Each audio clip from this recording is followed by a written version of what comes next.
Olá a todas e todos, sejam muito bem-vindos aqui para mais um dia de aula e hoje nós vamos ver a Revolução Russa.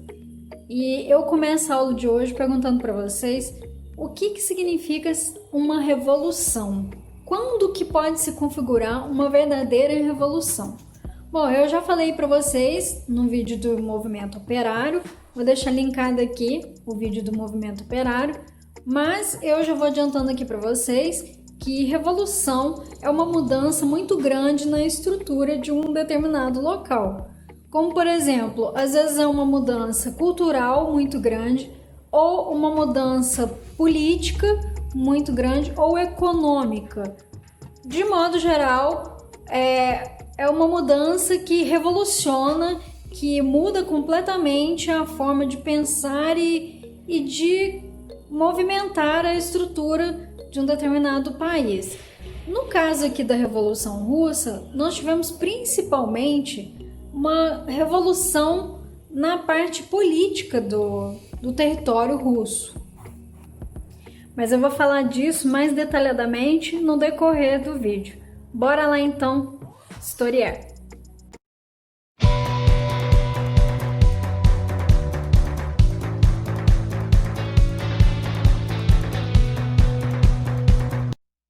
Prática, o que significou a Revolução Russa? Bom, eu acabei de falar para vocês que foi uma revolução principalmente política, mas eu acrescento para vocês que foi também econômica. Por quê? A Rússia saiu de um regime czarista para um regime socialista. E isso aconteceu através de um processo e baseado nas ideias de Marx e Engels. Eu trouxe para vocês aí uma tabela que explica mais ou menos, de forma bastante resumida, as teorias de Marx e de Engels. Porém, eu vou deixar linkado aqui o movimento operário, que é o vídeo que eu falo sobre o movimento operário, e eu falo muito detalhado sobre como que foi a teoria de Marx e de Engels e como que ele explica essa saída do capitalismo para o socialismo. Nessa tabelinha aí já deixo um pouco resumido como que isso acontece, mas eu vou adiantando para vocês aqui que essa transformação do capitalismo para o socialismo, segundo Marx, ela ocorreria devido à consciência de classe. E essa consciência de classe viria devido às péssimas condições do proletariado e também das condições financeiras e também de trabalho. E essa classe ela adquiriria uma consciência de que eles seriam donos dos bens de produção, porque eram eles que desenvolveriam o produto industrializado, porém eles não ficariam com o lucro desse desenvolvimento. E a classe burguesa ela se enriqueceria, apesar de não trabalhar, ela se enriqueceria cada vez mais. Então, para Marx, essa consciência de classe, ela faria com que essas pessoas revolucionassem a forma política e econômica de um país. E, através dessa revolução, se transformaria de uma sociedade capitalista, depois socialista e depois comunista, segundo as ideias de Marx. Estou acrescentando aqui para vocês, gente, que eu acho que eu não expliquei direito. Quando eu falo que a classe operária ela era dona dos meios de produção, eu não estou dizendo que era visto isso pela sociedade. Na verdade, quem era dono dos meios de produção era a burguesia, que era dono das máquinas. Mas o proletariado ele teria consciência de que, apesar da burguesia ser dona dos meios de produção, eles eram donos da força do trabalho deles. E a burguesia ela só conseguiria ter o produto com a força do trabalho do proletariado. Então, eles, na verdade, eles teriam consciência que, na verdade, quem eram donos dos meios de produção, quem eram donos da produção, era o proletariado, tá bom? E uma outra coisa que eu não sei se ficou claro também é que isso tudo que eu estou falando é a teoria do Marx. ou seja, é o socialismo científico. O que esses teóricos eles pensavam sobre o capitalismo, tá bom? Mas agora eu pergunto para vocês, em que Marx e Engels não conseguiram prever? Eu tô colocando assim entre aspas porque nenhum teórico ele é futurista e nem faz previsão de nada, mas de acordo com esses teóricos, o que eles não enxergaram naquela época que poderia acontecer sobre essa transição do capitalismo para o socialismo? Bom, Marx e Engels eles acreditavam que essa transição do capitalismo para o socialismo ela ocorreria em sociedades capitalistas. Ou seja, o socialismo ele só surgiria em sociedades capitalistas em que as pessoas teriam essa consciência de classe e que transformaria de forma completamente a estrutura de um país. Porém, essa revolução que eles acreditavam que ia acontecer na Inglaterra, ela não ocorreu na Inglaterra. Por quê? A burguesia de lá era dona do capital. Eles iniciaram o processo com o capital próprio deles. E então ela tinha condição de realizar concessões com o proletariado, acalmando essa classe trabalhadora para que ela não iniciasse uma revolução, no caso da Inglaterra. Porém, o que a gente vai ver aqui agora é que essa revolução aconteceu na Rússia. E a Rússia, conforme eu vou detalhar para vocês um pouquinho mais para frente, ela não tinha essa burguesia tão forte e capitalista conforme na Inglaterra ocorreria. E também Marx e Engels, eles acreditavam que a Inglaterra seria a fonte, né, o principal local que desenvolveria o socialismo, porque os ingleses eles eram ditos conscientes, né? E também porque a Inglaterra foi o berço do início da industrialização. Antes de iniciar esse processo revolucionário que a Rússia passou, eu vou falar um pouco sobre os antecedentes que levaram essa revolução, porque nunca ocorre uma revolução por conta de um motivo, de um único motivo. E, primeiramente, para explicar, porque é a primeira vez que a gente fala da Rússia de forma sozinha, né? Somente ela, a gente sempre relacionando ou com a Primeira Guerra, ou então com as unificações, mas a Rússia, ela era governada por um czar.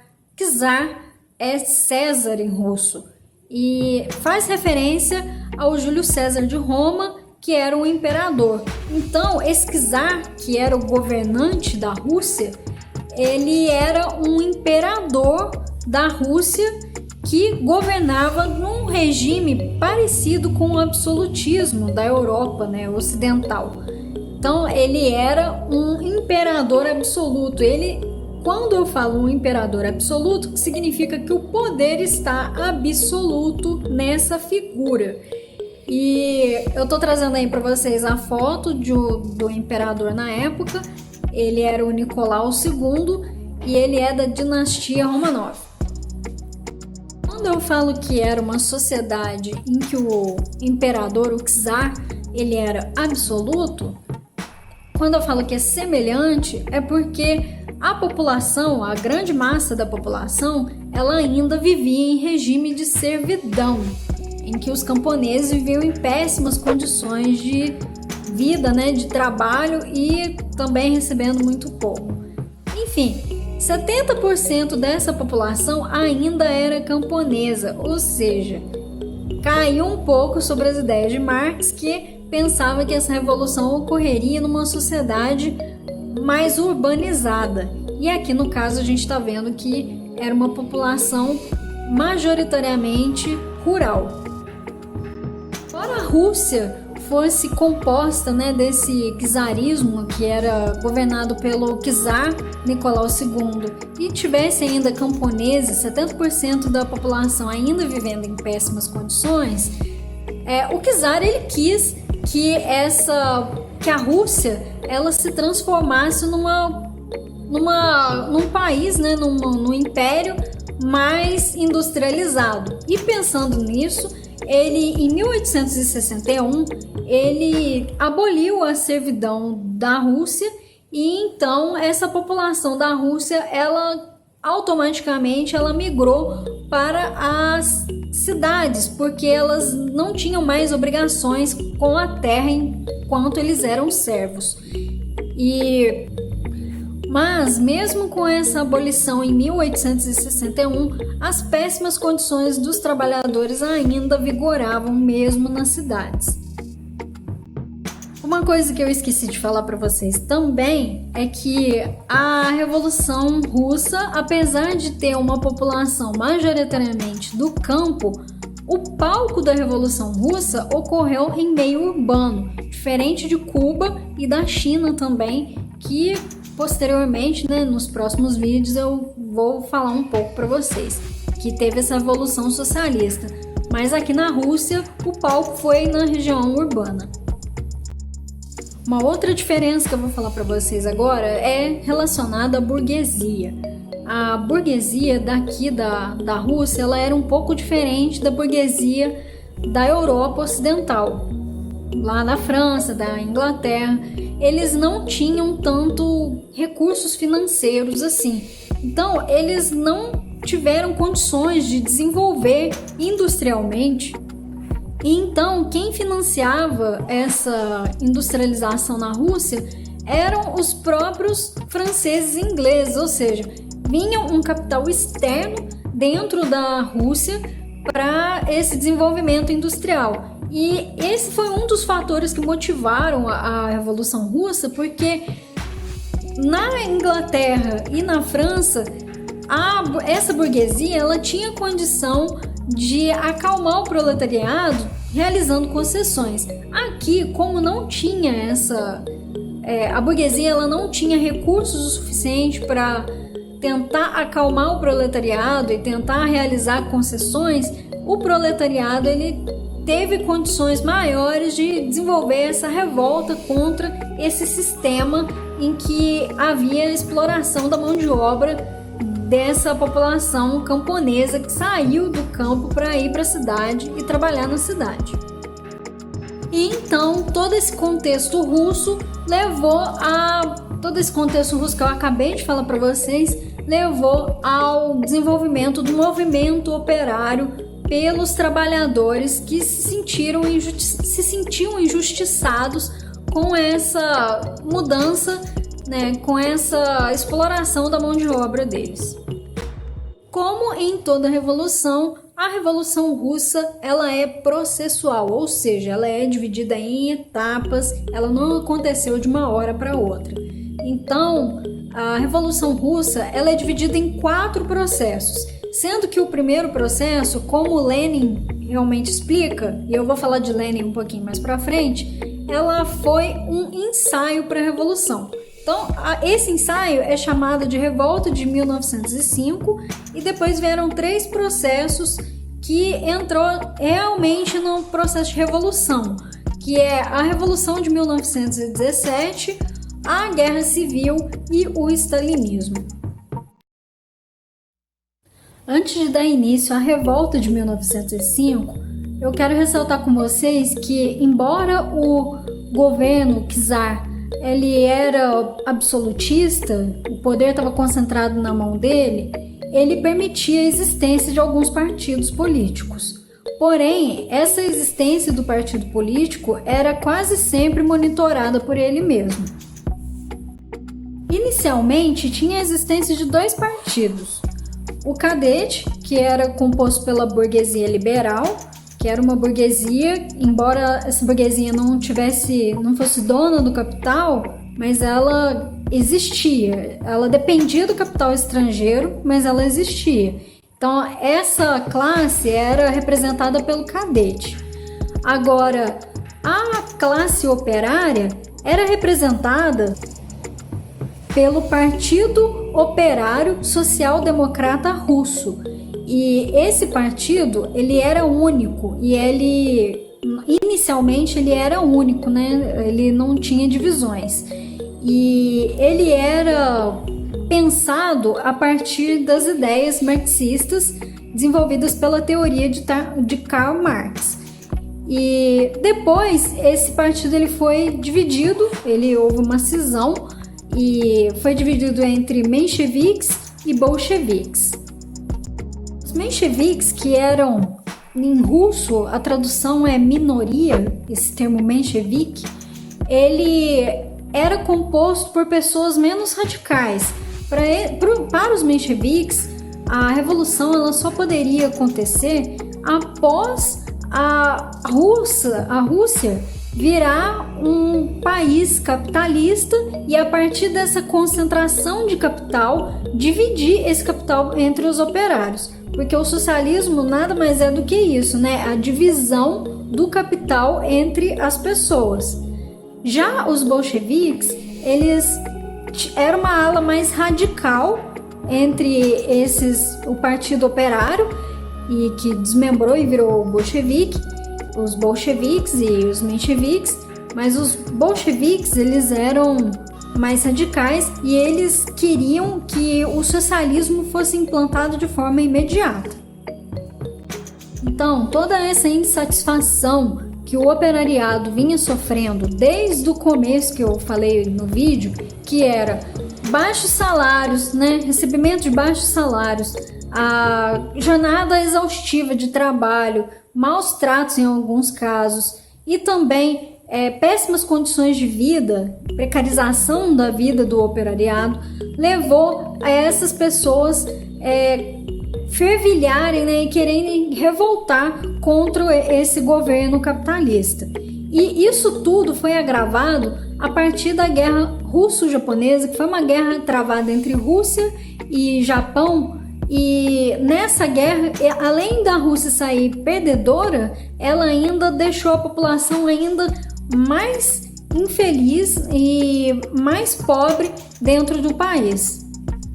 Nesse sentido, houve uma série de manifestações que ocorreram em frente ao Palácio do Czar, que é chamado de Palácio do Inverno, e dentro dessas manifestações, embora fossem manifestações pacíficas em que eles cantavam músicas religiosas e mostravam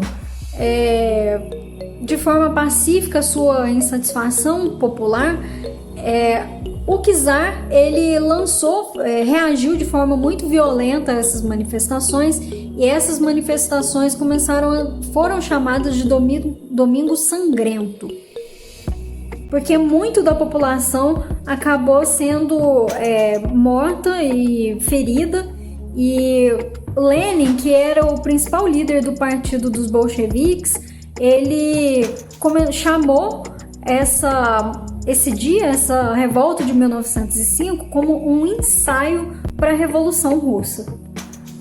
Passados alguns anos depois da revolta de 1905, houve a Revolução de 1917. Lembrando que nesse período a Rússia ainda estava em guerra na Primeira Guerra Mundial. Lembrando que a Primeira Guerra Mundial ocorreu entre os anos de 1914 até 1918. E essa guerra, a Rússia entrou nessa guerra por motivos imperialistas, ou seja, ela queria conquistar novos territórios e se transformar numa potência. Ela queria competir com as nações europeias, o imperialismo também.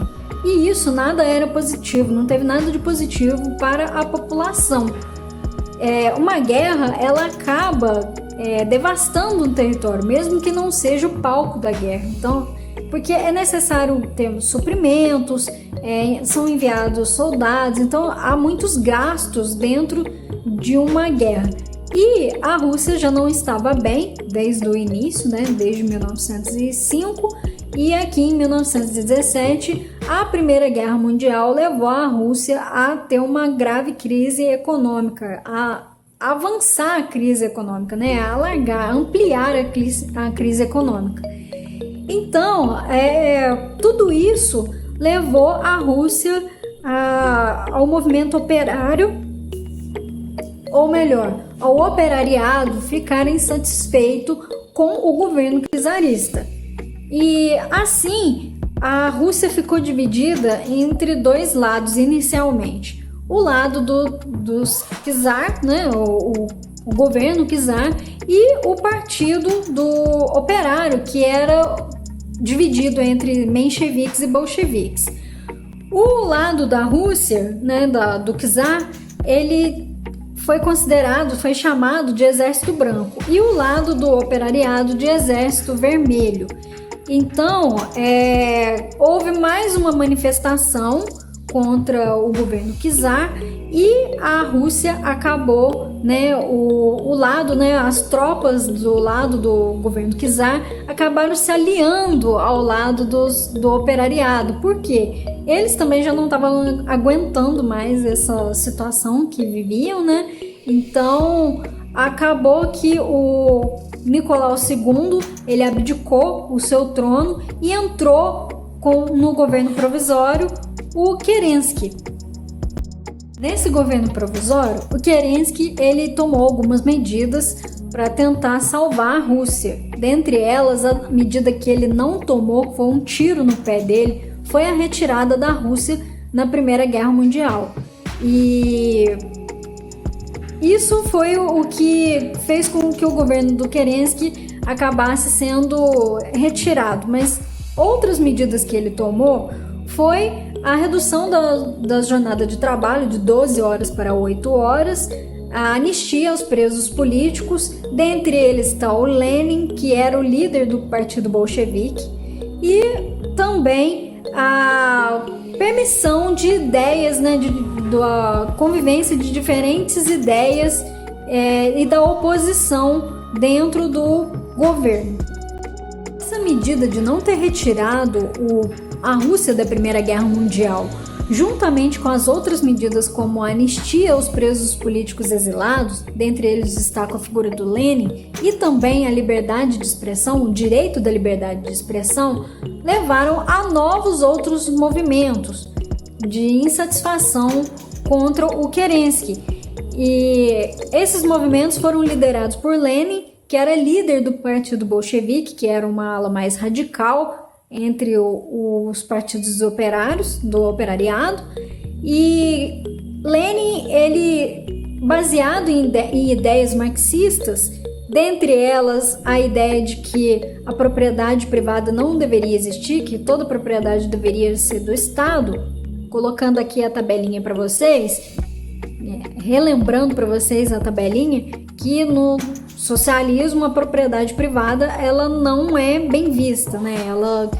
O socialismo é o período intermediário para o comunismo, e o comunismo, as terras deveriam ser comunitárias. Então aqui nessa etapa do socialismo, a propriedade deveria ser do Estado, não deveria ser uma propriedade privada.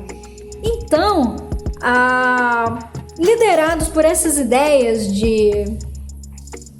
que o próprio Lenin mesmo falava de paz, pão e terra, e também todo o poder aos sovietes, Lenin, juntamente com Trotsky, que era outra pessoa do partido que ajudava, contribuía com ele no partido dos bolcheviques, eles lideraram uma intentona, na verdade não uma intentona, mas um confronto armado entre o Kerensky, né, no palácio onde o Kerensky estava. Então eles retomaram o poder através da força. Entre as medidas que o Lenin adotou, tô colocando uma foto dele aí para vocês, que até agora eu tinha esquecido de falar isso. Esse cara aí que é o Lenin. Ele tomou 3 medidas principais. A primeira foi a retirada da Rússia na Primeira Guerra Mundial, e a segunda medida foi a extinção da propriedade privada. Então ele confiscou todas as terras da burguesia liberal e também da aristocracia, e como uma terceira medida, uma forte intervenção na economia russa, ou seja, o Estado não era um Estado máximo, né? Não existia essa coisa do Estado mínimo, que a economia se regularia sozinha. O Estado é que coloca a mão na economia para tentar regularizar a economia daquele Estado. No caso aqui eu estou falando da Rússia. Através de todas essas medidas foram implantadas, então, o socialismo, né? Começou o início da implantação do socialismo dentro do território russo. A implantação do socialismo, ela não foi bem vista por todas as camadas da Rússia, camadas sociais da Rússia. Então, foi realizada uma contra-revolução liderada pelos mencheviques e pela burguesia liberal. E esse lado foi disputado, né? Teve como exército o Exército Branco. E ele era financiado também por nações europeias que tinha medo que o socialismo acabasse sendo disseminado, essas ideias socialistas acabassem sendo disseminadas para além da Rússia. Então, o Exército Branco contou com essas nações europeias. Já o Exército Vermelho era liderado pelos bolcheviques, que era do lado do partido, né, que estava no poder, do Lenin. E o Lenin teve como medida o comunismo de guerra, em que ele confiscou parte do salário, quase que caiu aqui o celular, desculpa, gente, em que confiscou parte do salário dos trabalhadores e também parte da produção agrícola, sob o argumento de que esse confisco da produção agrícola e também do salário seria uma forma de acabar com a guerra e apertaria agora no começo para depois continuar para ter sucesso no futuro. Essa guerra civil saiu como vitoriosa o Exército Vermelho, e o Exército Vermelho acabou virando o vermelho acabou virando o símbolo do comunismo, porque o Exército Vermelho ele acabou implantando o comunismo de guerra e eram liderados por trabalhadores. Então, esse símbolo aí que está aparecendo para vocês é o símbolo do que virou, né, acabou mundial do comunismo e do socialismo, e é formado por um símbolo vermelho. E aqui eu estou mostrando para vocês, essa partezinha aí simboliza o camponês, né, que é um instrumento de trabalho do homem do campo, e esse martelinho aí é um instrumento de trabalho do homem urbano, né, da classe proletária urbana. E do lado aí a gente tem um camponês vestido de vermelho também, que representando o camponês após a Guerra Civil, né, a vitória do civil do Exército Vermelho dentro desse período da Guerra Civil. Após a Guerra Civil, a Rússia ficou devastada, né? Ela já estava capengando no início, desde quando eu comecei a falar da Rússia. Aqui, cada vez que se tem uma guerra, né? Cada vez que se tem um conflito, a situação fica cada vez mais agravada.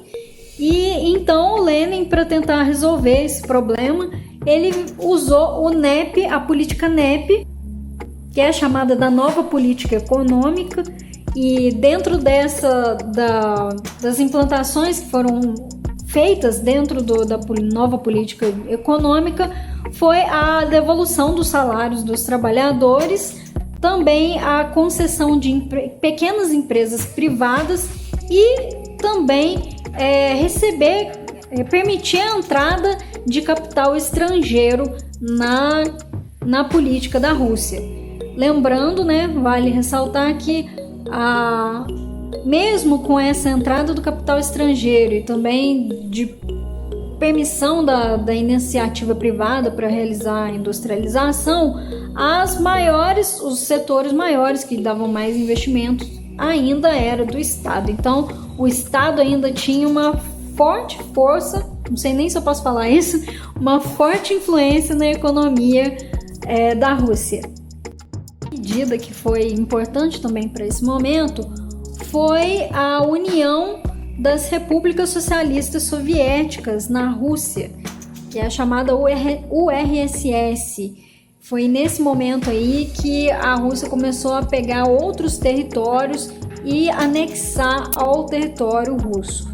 Estou mostrando aí para vocês duas bandeiras A primeira da URSS, que é representada pela cor vermelha e também pelo símbolo do comunismo, né? Que é a foice e o martelo. E do outro lado, a bandeira da Rússia atual, né? Que a gente pode ver a diferença de uma bandeira para outra. Que Lenin morre em 1924 e aí entram duas figuras que foram as mais cotadas para pegar o cargo do Lenin. É a figura do Stalin. O Stalin, ele foi o principal responsável pela União das Repúblicas Socialistas Soviéticas, a URSS. E ele era membro do Partido Comunista e ele era um dos principais, ele participava do comitê do Partido Comunista. E ele era um dos principais membros cotados. Pro Stalin, ele queria que o socialismo continuasse ali, que ele fosse desenvolvido principalmente na URSS. Já o outro membro que era também cotado para entrar no lugar do Lenin era Trotsky, e Trotsky ele defendia a expansão do socialismo para outros territórios, além da Rússia, porque ele acreditava que a Revolução Russa, a Revolução Socialista, ela só poderia ser finalizada se acabasse com a influência capitalista do resto do mundo. E acabou que a Rússia já estava muito cansada de guerra, muito cansada de conflito, e então Stalin ele acabou sendo a principal figura que melhor coube ali nesse papel do Estado, e foi ele que acabou assumindo o lugar do Lenin. É importante destacar também que durante esse governo do Lenin houve forte perseguição política, foram dissolvidos os demais partidos, não havia liberdade de expressão e com essa perseguição política houve muitas mortes, e também o socialismo também pode ser ditatorial, ou seja, ele pode acabar representando um partido único em que diferentes ideias não são permitidas no governo. A política econômica, o NEP, também foi uma medida muito importante para a Rússia, porque restabeleceu mais ou menos a economia na Rússia por conta dessa entrada do capital estrangeiro, e então a Rússia deu um fôlego na economia, né? Pôde respirar um pouco melhor. Assim que o Stalin entrou no poder, que é esse cara bigodudo aí que eu tô mostrando para vocês, ele acabou com essa história de investimento estrangeiro e também a iniciativa privada, né? Ele acabou com essa coisa da iniciativa privada. E através disso ele realizou fortes perseguições políticas, inclusive pelo seu adversário Trotsky, que acabou sendo morto. E nesse período também houve muita chacina, muita morte, muita perseguição e pouca liberdade de expressão. E ele implantou, com o seu governo cada vez mais socialista, ele implantou outras medidas para o desenvolvimento de sua política e da sua economia. Dela é essa fundação Gosplan e Gosbank. Ela basicamente eram órgãos dentro do governo que almejavam a planificação da economia. O Gosplan era um ministério do planejamento da economia e o Gosbank era um banco do Estado da Rússia. O segundo ponto foi o fim dos kulaks. Os kulaks eles eram aqueles médios proprietários, uma burguesia, e para o Stalin eles representavam uma ameaça para o Estado, já que eles poderiam se fortalecer, e o fortalecimento da burguesia significaria a imersão do capitalismo. Então o Stalin ele expulsou esses proprietários para fortalecer o socialismo dentro da Rússia. O terceiro ponto aí foi a criação dos Kolkovs e Sovikovs.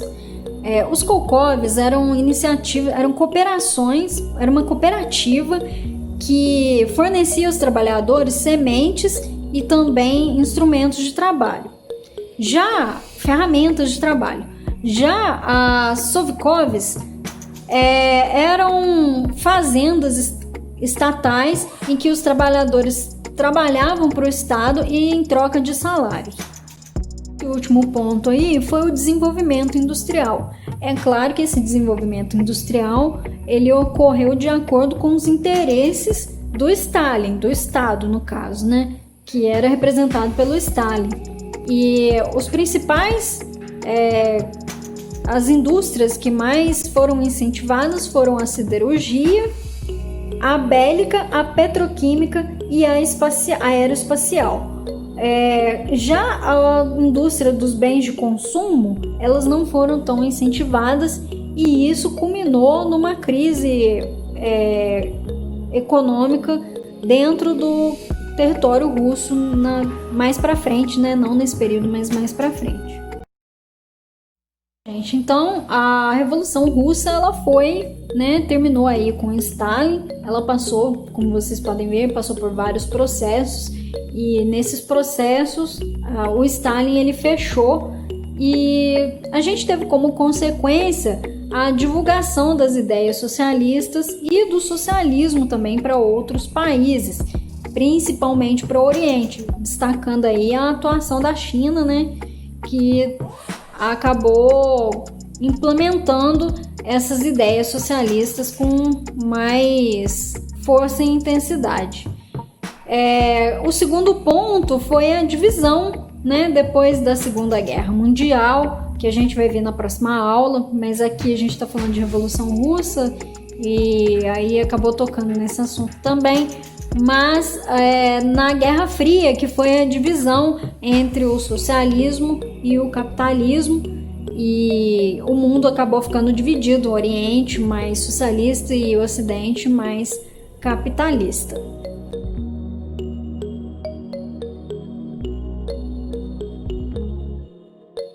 No Brasil, nós sempre tivemos essa influência socialista e comunista. Porém, aqui no Brasil a gente nunca teve comunismo nem socialismo. E a gente teve uma tentativa de implementação do socialismo que foi no governo do Getúlio Vargas em 1933. Minto, gente, foi em 1935, acabei de colar aqui. E ela foi realizada e liderada por Luiz Carlos Prestes, e teve como apoio também os tenentes que estavam cada vez mais sendo seduzidos pelas ideias do socialismo e acabou realizando um evento no Brasil que é chamado de Intentona Comunista, né? Mas isso daí o Thiago já falou, ele vai falar para vocês que ele está responsável pela frente B, eu tô aqui na frente A, mas só lembrando que esse evento ele foi idealizado e também motivado e incentivado através das ideias da Revolução Russa. Nos aspectos artísticos, a gente tem aí uma coisa que foi desenvolvida muito, assim, que é muito característico da Revolução Russa, que é a arte gráfica, representado principalmente por cartazes que incentivavam a classe trabalhadora aos movimentos, os movimentos operários de revolucionários na Rússia. Percebam aí que é quase sempre representado por vermelho e também por algum componente falando aí, tá vendo aí nessa figura que eu tô mostrando para vocês? Essa figura mostra dois trabalhadores, né? E isso tudo é muito caracterizado pela arte gráfica na Rússia. Esses cartazes também eles tinham como intuito passar uma mensagem de denúncia para a burguesia, da burguesia, sobre a forma como a burguesia enxergava a sociedade. Então, esse elemento do trabalho ele era muito importante para tentar valorizar tudo que não era da burguesia. O cartaz aí também percebam que ele é feito através da litografia e tem bastante elemento vermelho aí também. Nesse cartaz aí, representando para esse cara aí apontando o dedo para frente, é para incentivar as pessoas a se alistarem para a revolução. E nesse escrito aí, que está escrito em russo, tem como mensagem a seguinte frase: você já se alistou como voluntário? Então, todos esses cartazes que possivelmente vocês podem ver aí no Enem, né, em alguma questão do Enem, elas retratam exatamente essa motivação e esse incentivo para lutar ao lado das tropas socialistas, dos bolcheviques, no caso. Gente, eu separei uma questão para vocês, que é uma questão aberta, que inclusive tem na apostila de vocês, da apostila do Bernoulli, e eu achei muito interessante porque tem exatamente um cartaz em que fala um pouco sobre essa coisa da revolução e eu queria trabalhar ele com vocês. Então vamos para colocar a história em prática.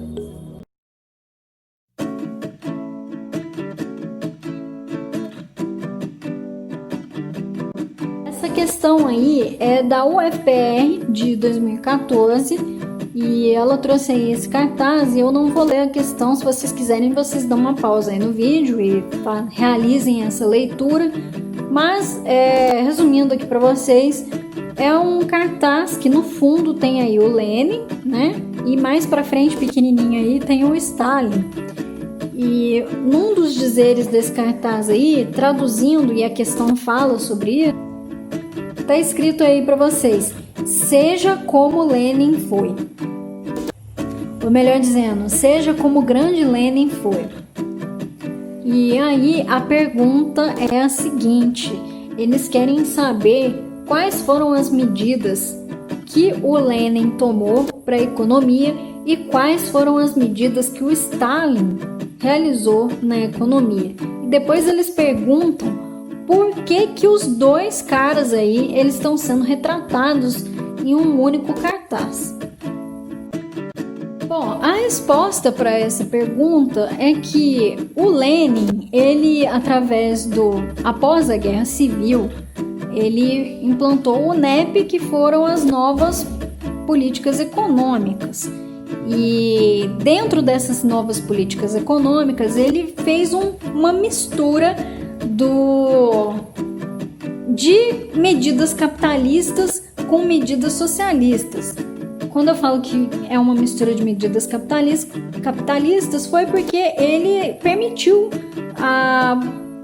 que pequenos proprietários, né, que houvesse pequenos proprietários agrícolas, né, a iniciativa privada no caso, e também o incentivo de capital estrangeiro.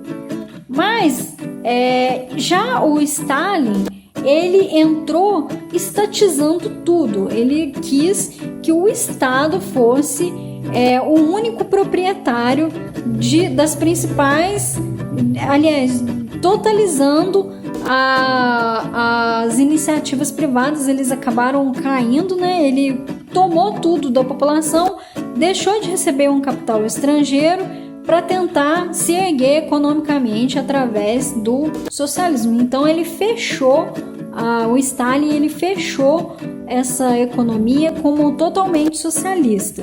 E aí eles perguntam por que tem esses dois são representados, já que o Lenin, ele teve esse capital estrangeiro, né? Ele permitiu que o capitalismo, né, como ele fez uma medida econômica mista entre capitalismo e socialismo, e do capitalismo e do socialismo, e o Stalin já era mais totalmente socialista. E por que eles estão sendo representados?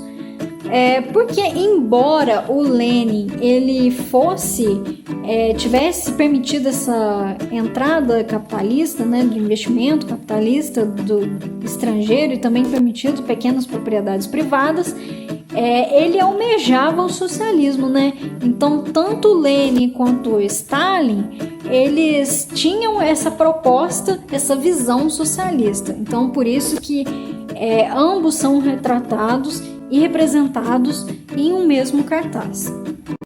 Gente, então é isso. Eu espero que vocês tenham gostado da aula de hoje. Espero que vocês tenham aprendido. treinem em casa, realizem os exercícios, qualquer coisa, qualquer dúvida que vocês tiverem, entrem em contato comigo, que é através do exercício que vocês conseguem fixar a matéria, né, com muito mais facilidade.